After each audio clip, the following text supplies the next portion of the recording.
സംഘടനയുണ്ട് public പ്രോസിക്യൂട്ടർമാരുടെ. അവരുടെ secretary അവരുടെ ഒരു സോഷ്യൽ മീഡിയ ചാനലിൽ വെളിപ്പെടുത്തുന്നത് എന്താന്ന് വെച്ച് കഴിഞ്ഞാല് അവര് തന്നെ ഈ സെർച്ച് തടഞ്ഞു.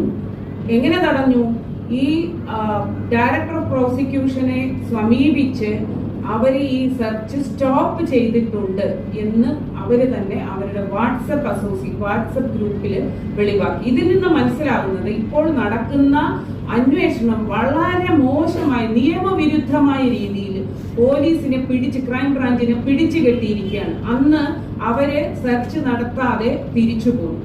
ആ സെർച്ച് നടത്താതെ തിരിച്ചു പോരാനുള്ള കാരണമായിട്ട് ഈ അസിസ്റ്റന്റ് പബ്ലിക് പ്രോസിക്യൂട്ടർമാരുടെ സംഘടനയുടെ സെക്രട്ടറി തന്നെ വെളിപ്പെടുത്തുന്നത് ഈ സെർച്ചിന് വേണ്ടി പോലീസ് പോയിട്ടുണ്ട് എന്നുള്ള സമയത്ത് തന്നെ അവര് ഡയറക്ടർ ജനറൽ ഓഫ് പ്രോസിക്യൂഷനെ സമീപിച്ചു.